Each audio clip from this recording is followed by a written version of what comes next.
Hello and welcome to my channel Homeopathy For Everyone. I'm your host Mahmood اور آپ دیکھ رہے ہیں آج کے ایک نئی ایپیسوڈ جس میں ہم بات کریں گے سلیپ ڈیپریویشن کے بارے میں. آج کل کے تیز رفتار زمانے میں معیاری نیند کی اہمیت خاصی کم ہو گئی ہے اور یہی وجہ ہے کہ نیند کی کمی کا مسئلہ ایک بہت خوفناک صورت اختیار کر گیا ہے اور اکثر لوگ نیند کی کمی کا شکار نظر آتے ہیں، جبکہ بعض لوگ تو اپنے دوستوں میں کم سونے کو بڑے فخر سے بیان کرتے ہیں.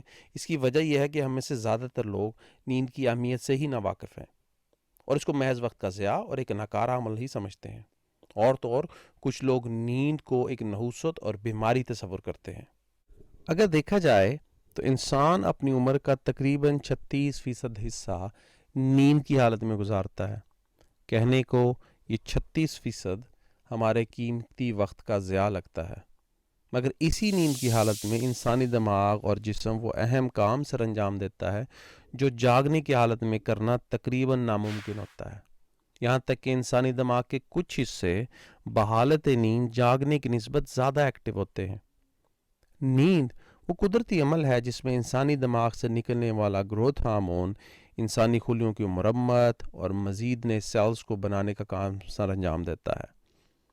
یہاں یہ بات قابل ذکر ہے کہ تقریباً 75% گروتھ ہارمون سونے سے تقریباً 1 گھنٹہ بعد خارج ہوتا ہے. اس لیے بہت ضروری ہے کہ ہم بھرپور نیند لیں اور ایسی نیند لیں جس میں انٹرپشنز نہ ہوں. اسی طرح سارے دن کی تھکاوٹ کے بعد ذہنی اور جسمانی قوت کی بحالی بھی دوران نیند ہی ہوتی ہے. دوران نیند ہمارا جسم، ہمارا دماغ بہت سارے سوچنے، سمجھنے اور یادداشت کو محفوظ کرنے کا کام سر انجام دیتا ہے.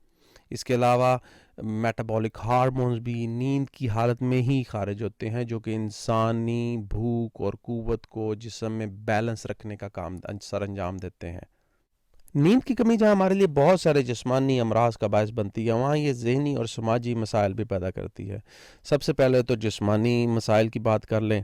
مختلف میڈیکل ریسرچ سے یہ بات سامنے آئی ہے کہ نیند کی کمی وزن کے بڑھنے کا ایک بہت اہم سبب ہے، کیونکہ جیسا کہ میں نے پہلے بتایا کہ اس کا نتیجہ میں جو میٹابولک ہارمونز ہے وہ ڈسٹرب ہوتے ہیں اور ان کا اخراج کی کمی واقع ہوتی ہے جس سے وزن بڑھتا ہے، اور وزن بڑھنے کے نتیجہ میں ڈائبٹیز، ہائی بلڈ پریشر اور ہارٹ کے پرابلمز جنم لیتے ہیں.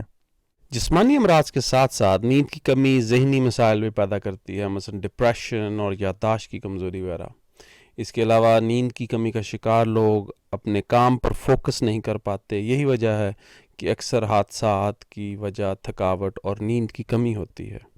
بہتر نیند کے لیے ہمیں چند باتوں کو مد نظر رکھنا چاہیے. سب سے پہلے جو آج کل بات دیکھنے میں بہت زیادہ آتی ہے وہ یہ ہے کہ لوگ بستر پر لیٹتے ساتھ ہی فیس بک اور دوسری سوشل میڈیا کی ویب سائٹ کھول لیتے ہیں اور گھنٹوں غیر ضروری پوسٹ چیک کرتے رہتے ہیں. عموماً یہ خبریں اور پوسٹ وغیرہ افراتفری اور ذہن کو منتشر کرنے کا باعث ہوتی ہیں، جس سے جسم میں کورٹیسون لیول جو ایک سٹریس ہارمون ہے کی مقدار بڑھ جاتی ہے، جس کی وجہ سے نیند اڑ جاتی ہے، اور اگر آتی بھی ہے تو کم از کم پرسکون نہیں ہوتی یا بار بار آنکھ کھلتی ہے. بعض اوقات ڈراؤنے خواب بھی آتے ہیں. نتیجتاً اگلا سارا دن ذہنی اور جسمانی کوفت میں گزرتا ہے. اس کے علاوہ ایک تحقیق کے مطابق موبائل فون اور کمپیوٹرز کی اسکرین سے نکلنے والی بلو لائٹ بھی نیند میں خلل کا باعث بنتی ہے، کیونکہ یہ بلو لائٹس انسانی دماغ سے نکلنے والے میلاٹونن ہارمون جو کہ نیند لانے کا باعث ہوتا ہے، یہ بلو لائٹس ان کے اخراج کو روکتی ہیں.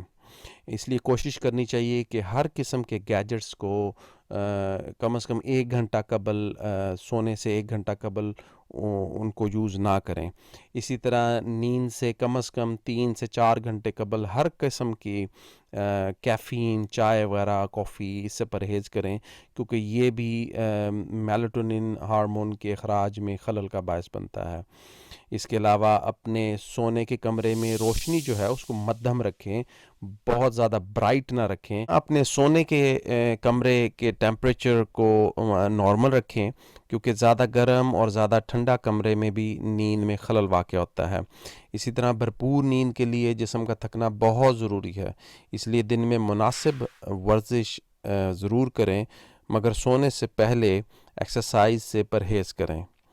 اور سب سے بڑھ کر سونے کی ایک روٹین بنائیں اور کوشش کریں کہ روزانہ ایک ہی وقت پر بستر پر سونے کے لیے جائیں۔ اور یہاں میں ایک بہت ضروری بات کہوں گا کہ اپنے بستر کو آفس نہ بنائیں، بلکہ اس کو صرف نیند کے لیے مخصوص رکھیں۔ کچھ لوگ اپنے بستر پر لیٹ کر آفس کے کام اور دیگر جھنجھٹوں میں پڑ جاتے ہیں، جس کے نتیجہ میں نیند اڑ جاتی ہے اور اگلا سارا دن ایک کوفت میں گزرتا ہے اور انسان اپنے کام پر بھی فوکس نہیں کر پاتا۔ اگر آپ کا مسئلہ ایک کرونک صورت اختیار کر گیا ہے، مثلاً آپ کو کسی بھی صورت میں نیند نہیں آتی، تو اس صورت میں آپ کو چاہیے کہ اپنے جی پی یعنی فزیشین سے یا ہومیوپیتھ کنسلٹنٹ سے بات کریں، جو کہ اس سلسلہ میں آپ کی بہتر رہنمائی کرے گا اور اگر مناسب علاج کی ضرورت ہوگی وہ علاج کرے گا۔